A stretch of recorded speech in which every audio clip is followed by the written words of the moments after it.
ভারতের পররাষ্ট্রমন্ত্রী এস জয়শঙ্কর জানিয়েছেন, গত ৯ মে ভারত পাকিস্তান সংঘাত যখন তুঙ্গে, তখন মার্কিন ভাইস প্রেসিডেন্ট জেডি ভান্সের সাথে প্রধানমন্ত্রী নরেন্দ্র মোদীর ফোনে কথা হয়, আর সেই সময় তিনি সেখানে উপস্থিত ছিলেন। ভারত পাকিস্তান মধ্যে যুদ্ধবিরতি নিয়ে মার্কিন প্রেসিডেন্ট ডোনাল্ড ট্রাম্পের দাবি আবারও খারিজ করেন এস জয়শঙ্কর।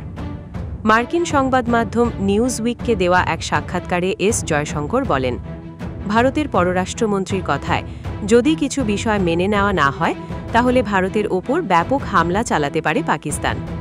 জবাবে প্রধানমন্ত্রী মোদী ইঙ্গিত দেন, বাস্তবে তাই হয়েছিল।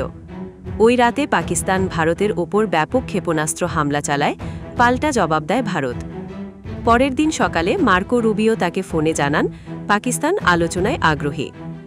পররাষ্ট্রমন্ত্রী জানিয়েছেন, ওই দিন অর্থাৎ ১০ মে বিকেলের দিকে পাকিস্তানের director general of military operations ভারতের ডিজিএমওকে ফোনে যুদ্ধবিরতির প্রস্তাব দেন।